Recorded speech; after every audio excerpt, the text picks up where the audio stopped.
Allah Subhanahu wa taala kasih keistimewaan pada umat Nabi. Pertama kali di antara keistimewaannya ini, amalannya sedikit, pahalanya besar.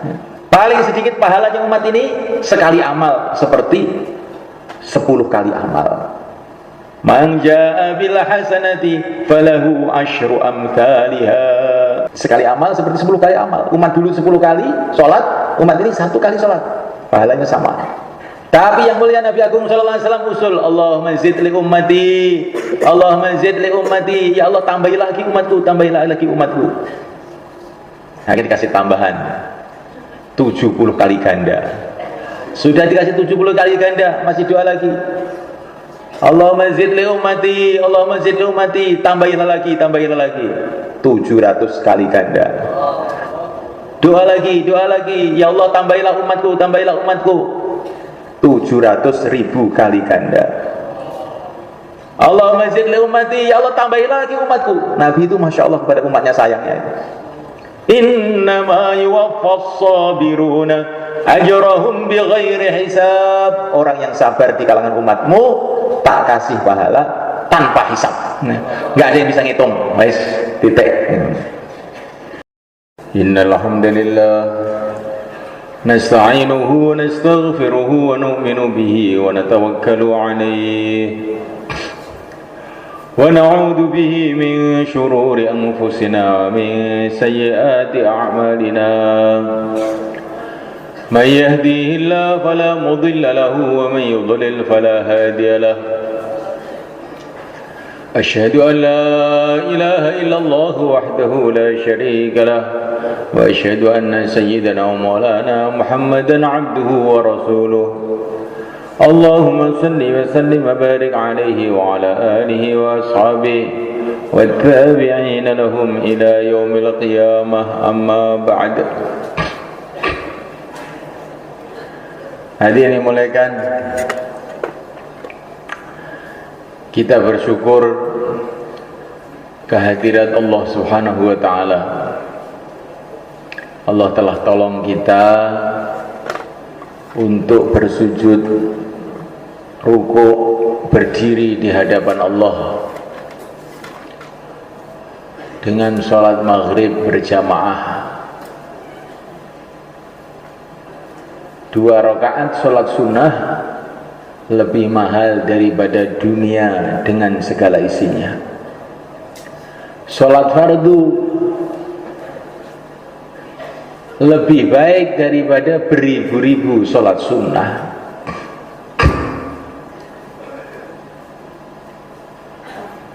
Maka alangkah besarnya karunia Allah yang telah Allah berikan kepada kita saat ini,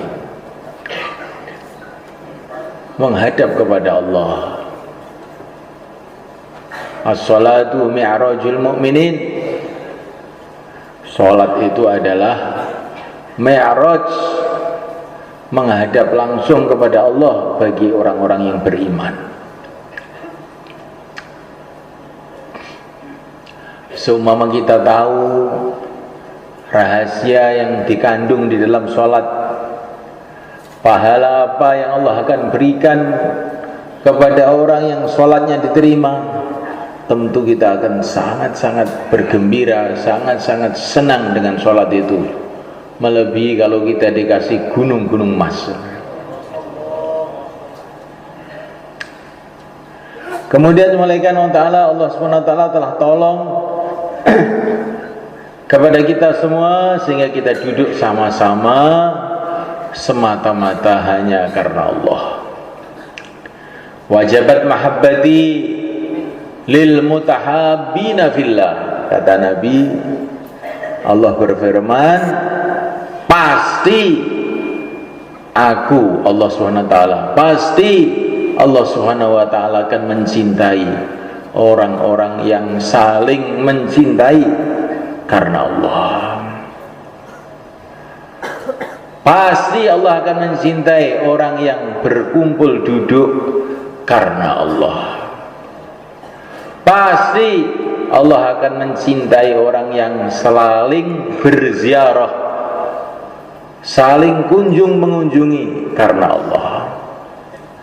Pasti Allah akan mencintai orang yang saling bantu membantu karena Allah. Semoga termasuk kita semua. Saling mencintai karena Allah, berkumpul duduk karena Allah, berziarah satu sama lain karena Allah, bantu membantu satu sama lain karena Allah. Ini satu hal yang mahal yang akan mendatangkan kecintaan Allah. Orang duduk karena sama-sama petani banyak, sama-sama pedagang karena urusan-urusan dunia, urusan ini, urusan itu semua adalah kecil malaikat. Tetapi kalau orang duduk semata-mata karena Allah, semata-mata mencari ridha Allah, inilah yang mahal. Di padang mahsyar kelak akan disiapkan mimbar-mimbar dari nur. Di situ ada manusia-manusia istimewa didudukkan di tempat itu. Siapakah mereka? Al-mutahabbina fillah, orang yang saling cinta mencintai karena Allah. Di bawah aras, di mana semua tempat panas kecuali di bawah aras, ada orang-orang yang beristirahat di situ nanti pada hari kiamat. Siapakah mereka? Orang yang saling cinta mencintai karena Allah. Semoga termasuk kita semua.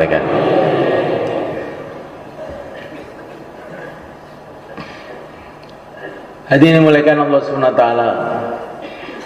Ini masih dalam suasana hari raya. Hari raya Idul Adha. Hari raya Idul Adha itu maksudnya adalah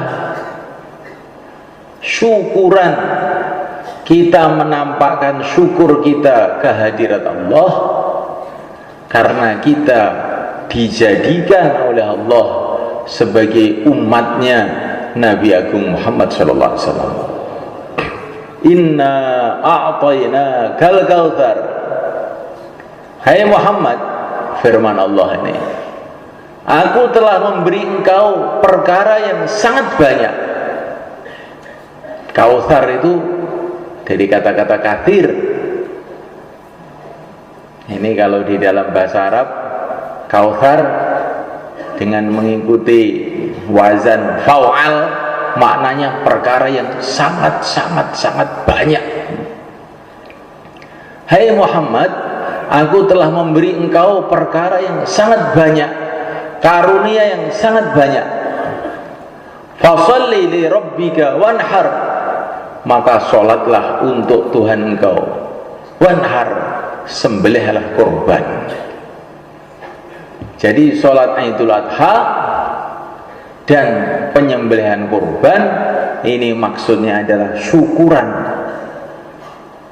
karena baginda Nabi alaihissalam telah dikasih karunia oleh Allah yang begitu sangat banyak. Dan karunia yang Allah berikan kepada baginda Nabi itu, karena baginda Nabi itu adalah Nabi kita, pimpinan kita, kita umatnya mendapatkan bagiannya yang sempurna. Baginda Nabi dikasih karunia derajat yang tertinggi di antara seluruh para nabi, para rasul. Di antara manusia ini yang paling mulia adalah para nabi, para rasul. Para nabi, para rasul yang paling mulia ada 5 ulul azmi minar rusul, yaitu Nabiullah Nuh alaihissalam, Nabiullah Ibrahim alaihissalam, Nabiullah Musa alaihissalam, Nabiullah Isa alaihissalam, Nabiullah Sayyidul Anbiya baginda Muhammad alaihissalam. Dan di antara 5 rasul ini yang paling mulia adalah Sayyidul Anbiya pimpinan dari seluruh nabi, pimpinan dari seluruh rasul, pimpinan dari seluruh makhluk yang mulia Nabi Agung Muhammad sallallahu alaihi wasallam. Allah SWT berikan karunia yang begitu besar kepada baginda Nabi. Macam-macam karunia. Al-Imam Al-Baihaqi mengarang kitab namanya Dalailun Nubuwah. Di situ keistimewaan baginda Nabi. Ada 10 jilid kan. Kalau kita baca mungkin setahun belum selesai. Dan itu sebagian saja karunia-karunia yang diberikan oleh Allah pada baginda Nabi. Baginda Nabi, Nabi yang diistimewakan. Beliau punya derajat yang tertinggi, dan umatnya dijadikan oleh Allah umat yang paling banyak akan masuk surga. 2/3 ahli surga adalah dari umat yang mulia Nabi Agung Muhammad sallallahu alaihi wasallam. Masya Allah. Semoga termasuk kita semua. Namuliakan Allah Subhanahu wa taala.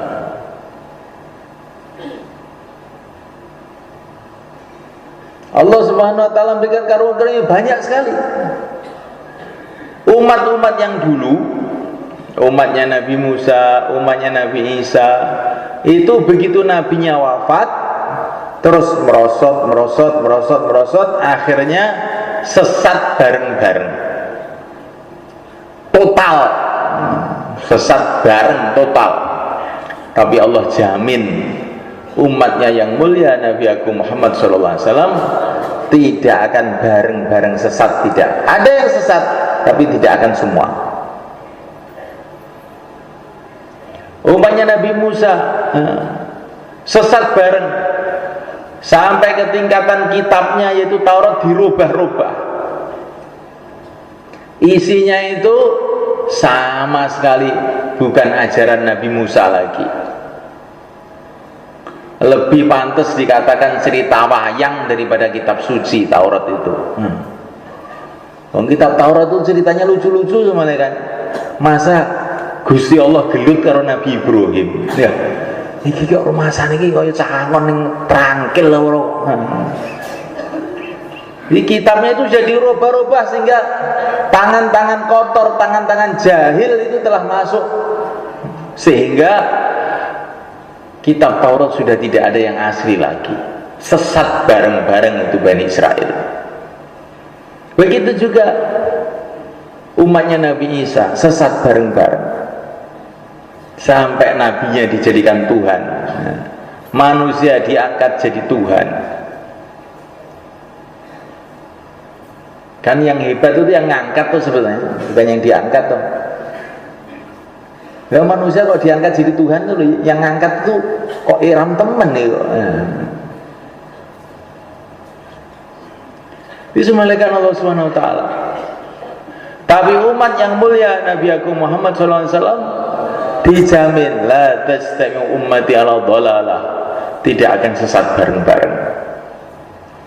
Akan senantiasa ada satu golongan dari umat ini yang terus terang membela agama, tidak peduli siapa saja yang menghalang-halangi, terus bersambung-sambung sampai hari kiamat.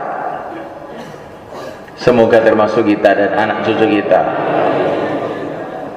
Nabi Isa alaihissalam, yang telah diangkat ke langit, nanti menjelang kiamat akan diturunkan lagi ke dunia untuk membasmi semua agama selain Islam, untuk membunuh semua babi yang ada di dunia ini. Ketika Nabi Isa turun ke dunia nanti menjelang hari kiamat, maka beliau akan menemukan orang-orang yang seperti para sahabat. La yalqayanna ibnu Maryama rijalan hum mithlukum aw khairun minkum. Nanti Ibnu Maryam akan berjumpa dengan orang-orang yang seperti kamu, bahkan lebih baik. Jadi umat ini tidak akan sepi daripada kebaikan-kebaikan. Akan terus ada orang-orang baik di kalangan umat ini. Akan terus ada orang-orang yang berjuang di kalangan umat ini. Siapa orangnya? Hanya Allah yang tahu. Cuman kita berharap Allah memilih kita, keluarga kita, anak cucu kita, ahli kampung kita, terus sampai kiamat.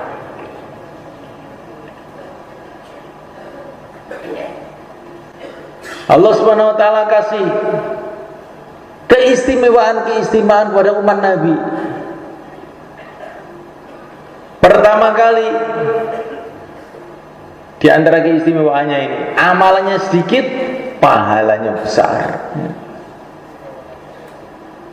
Paling sedikit pahalanya umat ini sekali amal seperti 10 kali amal. Man jaa bil hasanati falahu asyru amthaliha. Sekali amal seperti 10 kali amal. Umat dulu 10 kali sholat, umat ini 1 kali sholat, pahalanya sama. Tapi yang mulia Nabi Agung sallallahu alaihi wasallam usul, Allahumma zid li ummati, Allahumma zid li ummati, ya Allah tambahi lagi umatku, tambahi lagi umatku. Akan dikasih tambahan 70 kali ganda. Sudah dikasih 70 kali ganda, masih doa lagi. Allahumma zid li ummati, Allahumma zid li ummati, tambahilah lagi, tambahilah lagi. 700 kali ganda. Doa lagi, ya Allah tambahilah umatku, tambahilah umatku. 700.000 kali ganda. Allahumma zid li ummati, ya Allah tambahilah lagi umatku. Nabi itu Masya Allah kepada umatnya sayangnya. Innama yuwaffas sabiruna ajrahum bighairi hisab. Orang yang sabar di kalangan umatmu tak kasih pahala tanpa hisab. Nggak ada yang bisa ngitung, guys, titik. Ini semua barokahnya kita menjadi umat yang mulia Nabi Agung Muhammad SAW. Nah, mulai kan di antara keistimewaan umat ini, barokahnya keistimewaan nabinya, umat ini dikasih tugas meneruskan tugasnya para nabi, para rasul, bahkan meneruskan tugasnya Sayyidul Anbiya, pimpinannya para nabi, para rasul. Para nabi, para rasul tugasnya usaha agama di lingkungannya masing-masing, di kaumnya masing-masing. Yang mulia Nabi Agung Muhammad SAW tugasnya umat seluruh alam dari golongan jin dan manusia. Nah, kita ini umat, kita ini bukan nabi, bukan rasul, dikasih tugas meneruskan tugasnya seluruh para nabi, yaitu usaha agama di lingkungannya masing-masing, tempatnya masing-masing, namanya amal makomi, istilahnya orang-orang sekarang ini. Jadi kalau kita usaha agama di masjid kita, di kampung kita, harus kita tanamkan, ini kerjanya seluruh nabi, seluruh rasul. Ini kerjanya Nabi Adam alaihissalam, ini kerjanya Nabi Nuh alaihissalam, ini kerjanya Nabi Ibrahim alaihissalam, ini kerjanya Nabi Musa alaihissalam, ini kerjanya Nabi Isa alaihissalam, ini kerjanya yang mulia Nabi Agung Muhammad sallallahu alaihi wasallam. Maka kita ini bergerak ke rumah-rumah sekitar masjid kita, merasa meneruskan jejak 313 rasul, 124.000 nabi. Nah, insyaallah malaikat. Maka tidak boleh kita mengatakan saya di masjid saya cuman sendiri saja. Loh, sendiri bagaimana? Seluruh nabi, seluruh rasul bersama kamu kalau kamu itu melek matanya. Tapi karena kamu tidur, perasaannya nggak punya teman, seluruh nabi, seluruh rasul nemani kamu, matanya merem, tidak kelihatan. Insyaallah malaikat. Loh, Bang, insyaallah maksud apa iya karpe. Jadi semalekan, maka kita ini menghidupkan makom itu dengan semangat, senang gitu. 313 rasul bersama kita, 124.000 nabi bersama kita, nur mereka bersama kita, barokah mereka bersama kita. Bismillah, bergerak, seneng gitu. Sehingga nanti itu 2 jam, 3 jam, 4 jam itu sudah nggak terasa, saking senengnya. Kayak saya Ilyas dulu, kalau silaturahim jauhlah 3 hari lupa makan. 3 hari itu lupa makan, padahal rotinya sudah dibawa, nggak sempat makan, puter aja. Ketika beliau berjauhlah di Mekah, maka jumpa seorang wali Allah. Maka wali Allah tadi melihat saya Ilyas itu putar ke kampung-kampung, ke rumah-rumah itu di Mekah.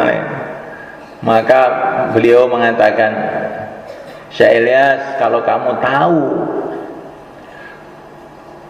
besarnya pahala yang Allah akan berikan kepada kamu dengan kerja seperti ini, kamu akan mati seketika, nggak akan bisa hidup lagi. Saking senengnya. Akan mati seketika saking senengnya. Orang tuh kalau saking senengnya itu jantungnya jebol, nggak kuat. Seperti saya Yusuf yang ngarang Hayatus Sahabah itu, waktu istimewa di Pakistan, bayan semangat, bayan cerita pentingnya dakwah. Di tengah-tengah bayan brol, muntah darah. Diangkat, gak usah, ini jantung saya jebol. Tadi waktu saya bayan, Allah tampakkan kepada saya pahala yang terkecil dari orang yang berjuang.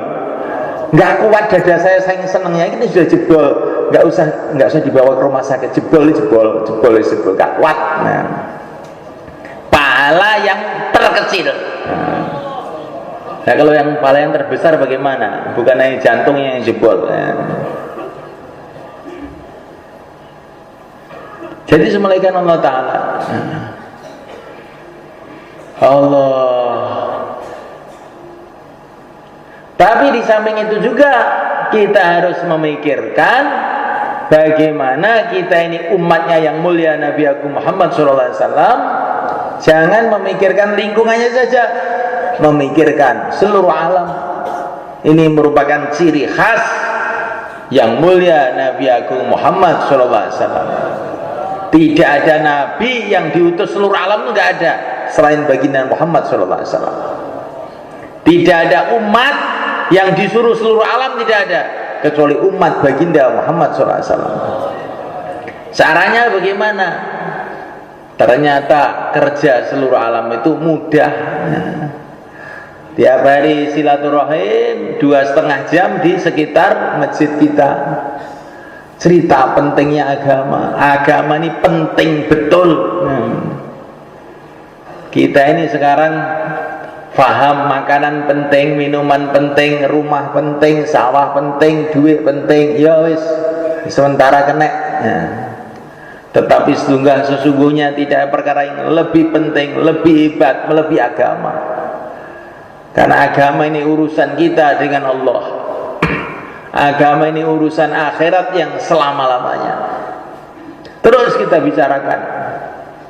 Akhirnya dari jamaah 2,5 jam berubah jadi jamaah 3 hari. Dari 2,5 jam itu kita bentuk bagaimana bulan depan itu keluar jamaah 3 hari.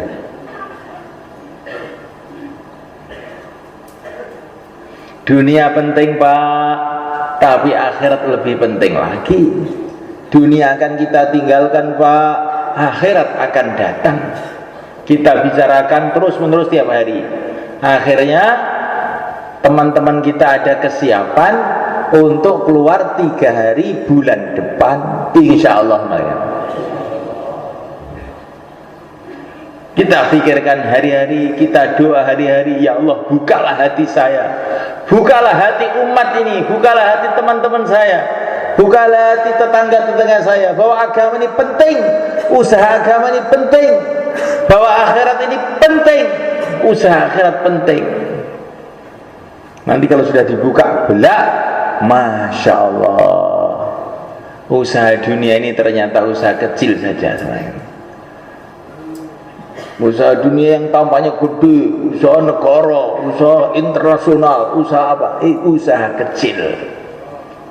Karena usaha dunia itu puncaknya ya hanya mau makan, minum, tidur, kencing, berak di dunia, mati. Cuman itu aja ya. Orang mengumpulkan duit yang banyak, apa maunya? Ya mau ngisi perutnya aja sebetulnya itu, biar seneng hatinya sampai mati. Dan ternyata tidak pernah seneng. Nah, kamu tanya orang-orang kaya yang duitnya sudah koperan itu ya, yang nolnya 24, 25 itu, kamu tanya, kamu sudah seneng? Belum, nanti masih kurang Pak. Saya itu pernah silaturahim sama orang di Bali sana. Duitnya itu banyak, kentalan, duitnya itu kentalan. Nggak bisa dihitung, kentalan. Baru datang, assalamualaikum, duduk sebentar, belum minum, belum apa, dia sudah ngomong, Pak Kiai, orang-orang itu mengatakan saya ini orang kaya, saya ini belum kaya Pak Kiai. Loh, itu pabrik saya sana belum jadi, rumah saya belum jadi, ini belum. Loh, saya ini nggak mau minta duit sama kamu, kok kamu cerita begitu, untuk apa? Perasaannya itu masih melarat aja sama malaikat. Sampai dia ini kurus, bajunya banyak, dia cuma pakai sarung tok sama kaos. Ya, kira-kira bajunya banyak orang kaya. Itu di Temboro orang begitu juga banyak. Pakai sarung, pakai kaos gitu banyak. Itu dia juga begitu juga. Masya Allah subhanahu wa ta'ala. Jadi orang dunia itu inginnya itu dapat dunia, bisa bahagia, ternyata tidak bisa bahagia juga. Ternyata tidak bisa tenang juga. Orang miskin sibuk mencari uang, kalau orang kaya sibuk ngatur uang. Podo-podo sibuknya. Yang miskin mumet karena mencari uang, yang kaya mumet karena ngatur uang, ingin tambah lagi. Nah, mulaikan Allah Subhanahu wa ta'ala. Maka kita doa kepada Allah, ya Allah buka lagi hati saya ini ya Allah. Hati saya ini telah gelap ya Allah. Gelap. Hati gelap itu bagaimana? Pikirannya dunia saja gelap. Kalau orang itu mikir dunia gelap, hatinya gelap, sumpah. Ya Allah bukalah hati saya, bukalah hati keluarga saya, bukalah hati umat ini ya Allah, sehingga mereka yakin kepada Engkau, tahu kehebatan Engkau, keagungan Engkau, paham bahwa mereka dijadikan untuk negeri akhirat yang selama-lamanya, bukan untuk dunia ini, sehingga bulan depan bisa keluar 3 hari penuh dengan kesungguhan. Insya Allah malaikat. Kemudian jamaah 3 hari itu sebelum pulang sudah dikasih mudzakarah, ngomong-ngomong kapan kita mau keluar 40 hari. Kita ini umat Nabi Muhammad SAW punya tugas untuk memikirkan umat seluruh alam. 3 hari belum cukup, kita perlu meningkatkan usaha 40 hari. Bulan apa kamu 40 hari? Ayo bareng-bareng aja. Akhirnya siap 40 hari. Sebelum pulang 40 hari janjian kapan 4 bulan. Setelah 4 bulan sudah janjian kapan IPB, Kapan negeri jauh dari jamaah 2,5 jam memikirkan seluruh alam? Insya Allah kan? Mudah apa sulit? Mudah, tidak sulit. Tapi syaratnya supaya usaha agama itu mudah itu syaratnya bagaimana? Syaratnya pertama kali yakin bahwa Allah Subhanahu wa taala berkuasa berbuat apa saja. Kalau sudah yakin terus doa. Allah berkuasa berbuat apa saja yang Allah kehendaki. Ada nabi-nabi yang kaya, ada nabi-nabi yang miskin, tapi mereka bisa berjalan terus dalam perjuangan sampai akhir hayat mereka dan sukses. Ada nabi yang kaya raya kayak Nabi Sulaiman, ada nabi yang tidak punya apa-apa kayak Nabi Isa. Kedua-duanya terus berjalan. Nah, kalau saya jadi orang kaya kayak Nabi Sulaiman akan terus. Kalau saya jadi orang nggak punya apa-apa kayak Nabi Isa juga terus jalan. Allah berkuasa. Wali Songo dulu tidak punya mobil, tidak punya sepeda motor, tidak punya HP, tidak punya internet, tidak punya radio, tidak punya FM, tidak punya televisi, bisa menyebarkan agama seluruh Nusantara dalam waktu cuma 40 tahun saja. Kok bisa begitu? Allah telah tolong mereka, titik. Syekh Muainuddin Al-Justi ini bukan sahabat, bukan apa, orang sebelum Wali Songo. Dia telah mengislamkan orang India, orang Pakistan, orang Bangladesh dalam waktu yang sangat singkat. Kalau Allah menolong seseorang, nggak ada perkara yang sulit. Tapi kalau Allah tidak menolong, tidak ada perkara yang mudah. Bismillah, ya Allah tolonglah kami bergerak. Supaya mudah itu pertama kali yakin, bukan supaya mudah itu kita harus punya sepeda motor biar dakwah itu mudah. Supaya mudah dakwah ini ya kita harus punya mobil. Supaya dakwah ini mudah saya harus jadi bupati dulu. Kalau jadi bupati nanti seluruh kabupaten dakwah semua, bukan seluruh kabupaten pajak semua, bukan dakwah semua. Dakwah itu kaitannya dengan hidayah Allah, tidak ada kaitan dengan tetek bengak yang ada di dunia ini. Maka semuanya Allah Subhanahu wa taala terus berjalan dengan yakin, dengan doa, dengan akhlak yang baik. Karena apa? Orang yang akhlaknya tidak baik, doa-doanya nggak makbul. Maka harus akhlak yang baik. Jangan suka menggunjing orang.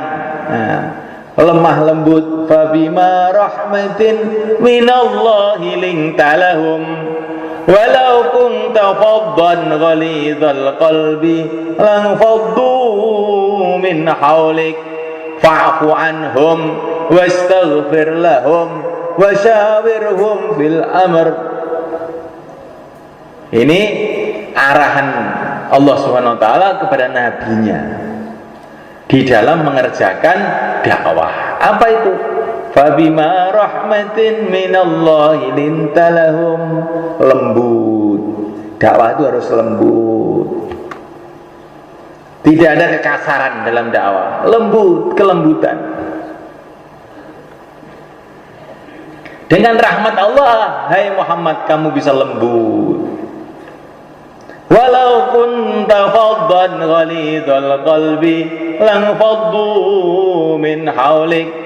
Kalau kamu keras hatinya, kasar ngomongnya, orang-orang akan lari dari kamu. Baginda Nabi ini orang yang paling istimewa seluruh alam. Wajahnya yang paling ganteng seluruh dunia, keringatnya wangi melebihi kasturi. Baginda Nabi itu, sehingga kalau Nabi itu tidur banyak keringat, maka istrinya itu keringatnya itu diambil untuk minyak wangi. Rasulullah itu keringatnya wangi, nggak kayak keringatnya kamu. Oh, masya Allah. keringatnya wangi, wajahnya ganteng, suaranya enak, ilmunya tertinggi, pengalamannya bumi langit. Nah, tapi Allah berfirman, kalau kamu kasar, orang-orang lari. Maka dakwah ini tidak ada kekasaran, lembut. Nah, terus fa'fu anhum, memaafkan. Nah, kalau ada orang menyakitkan hati kita, kita maafkan. Fa'fu anhum. Ini penting memaafkan ini semua kan. Bukan hanya supaya dakwah ini jalan, tetapi orang yang senantiasa memaafkan akan masuk surga tanpa hisab. Nah, di padang mahsyar ada pengumuman.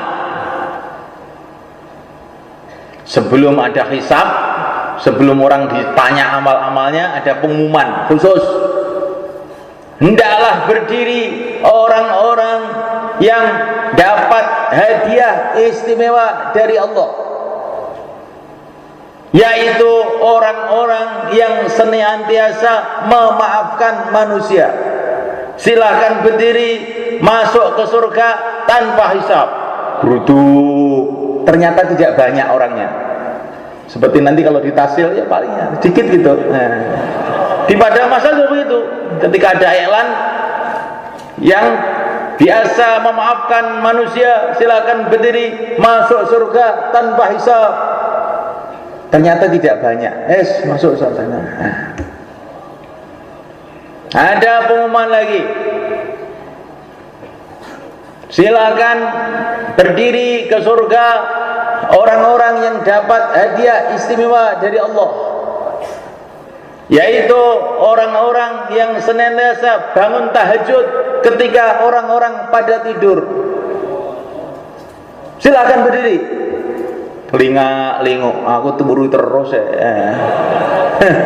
La haula wala quwwata illa billah. Ternyata ini ahli tahajud itu juga tidak banyak. Sudah, silakan ke surga. Ini orang-orang ini aja yang dihisab, ini orang-orang ngantuan yang dihisab. Nah, masya Allah mereka. Waktu itulah kita ini akan menggigit jari kita. Ngerti gitu saya akan memaafkan orang terus.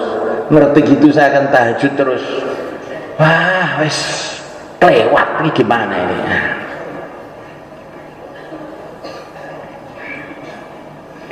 Jadi semulaikan Allah Subhanahu wa taala supaya dakwah ini mudah. Bagaimana caranya? Pertama, yakin. Ini bekal dakwah pertama, yakin pada Allah. Yang berkuasa di dunia ini Allah, yang memegang hati ayah kita, ibu kita, tetangga kita, Pak Lurah, Pak Camat, Pak Bupati, Presiden, Jenderal, Menuso. Semua yang memegang hatinya adalah Allah Subhanahu wa taala. Kalau Allah buka, tidak ada yang bisa menutup. Kalau Allah tutup, tidak ada yang bisa membuka. Yakin kepada Allah. Kemudian yang kedua, sayang kepada umat. Ar-Rahimuna yarhamuhumur Rahman. Orang yang sayang kepada umat disayangi oleh Allah. Kalau disayangi oleh Allah, dakwah kita jadi mudah. Lembut dan kasih sayang, memaafkan. Bukan hanya memaafkan, wastaghfir lahum, kita doa kepada Allah, ya Allah maafkanlah umat ini, ampunilah umat ini, ampunilah umat ini. Barang siapa yang berdoa kepada Allah, ya Allah ampunilah umat Islam, ampunilah umat Islam sehari semalam 25 kali, maka doa-doanya akan makbul.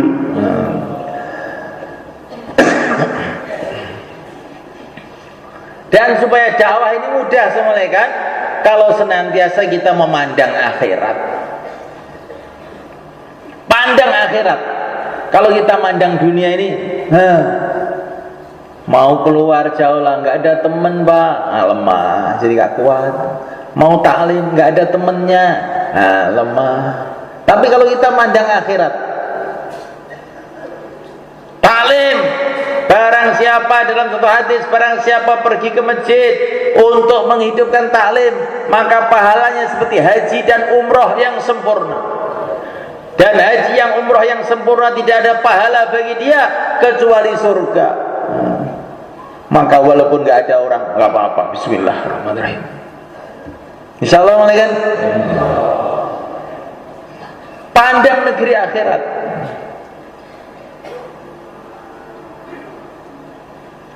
Orang yang datang ke masjid untuk menunaikan sholat Jumat, maka setiap langkahnya dihitung seperti ibadah 1 tahun.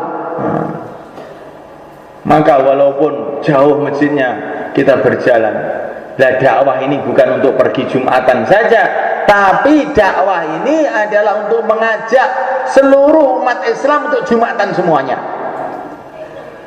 Hanya pergi ke masjid untuk Jumatan, pahalanya 1 langkah seperti ibadah 1 tahun. Lah kalau usaha mengajak seluruh umat Jumatan semua, pahalanya sudah nggak bisa dihitung. Maka kita sungguh-sungguh di dalam membuat jaulah, membuat khususi silaturahim. Kemudian semulaikan, supaya dakwah itu jadi mudah, pandang kehidupan orang-orang mulia, kehidupan para nabi, para rasul, para sahabat, para wali-wali Allah dulu. Yang kita pandang jangan orang-orang sekarang ini, yang kita pandang para nabi dulu.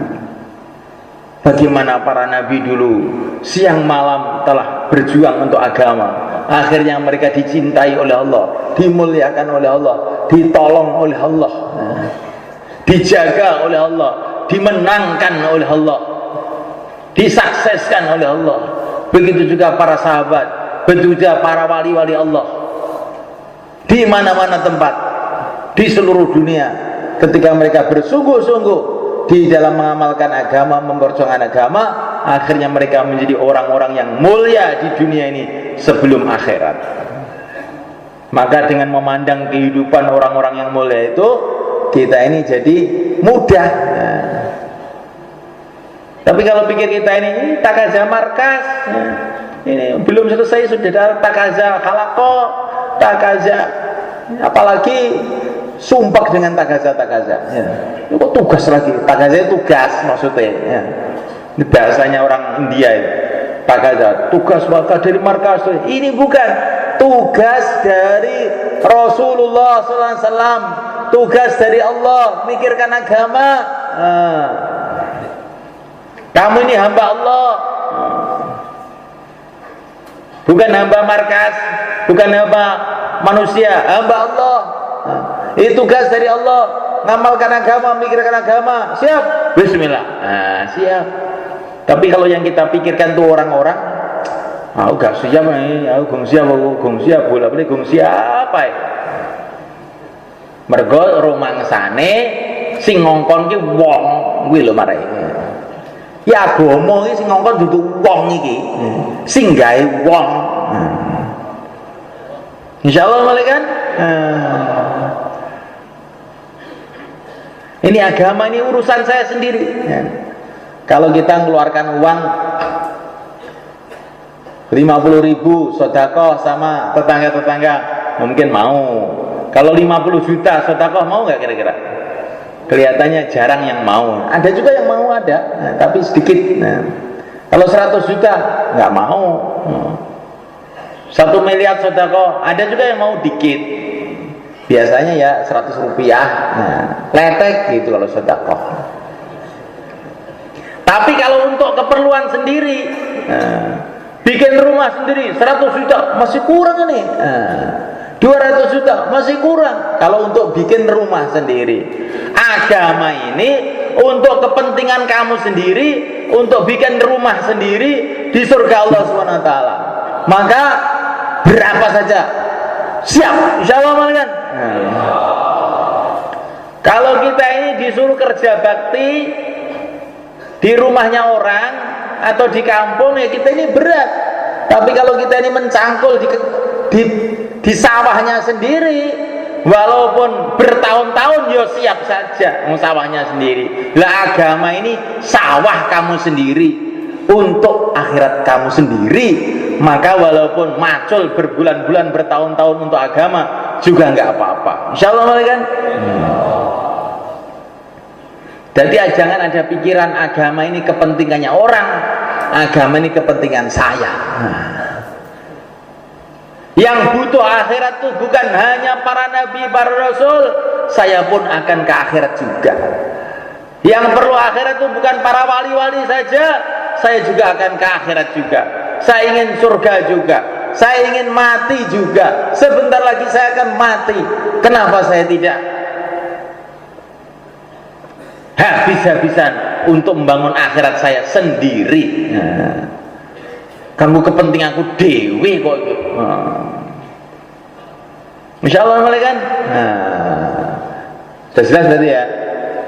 Kalau yakin tuh mantep, mikir akhirat, sayang sama umat, senantiasa maafkan, doa terusan, insya Allah dakwah itu sih mudah. Kayak sing mengeluh itu nggak ada. Oh dakwah itu susah. Oh mudah, dakwah itu bukan sulit. Tapi harus pakai syarat. Yakinnya benar, mikir akhirat, sayang pada umat, lihat kehidupan para nabi. Ternyata dakwah itu mudah. Insya Allah malikan. Maka kita coba sekarang teori ini benar atau tidak. Maka yang niat 4 bulan 40 hari silahkan berdiri.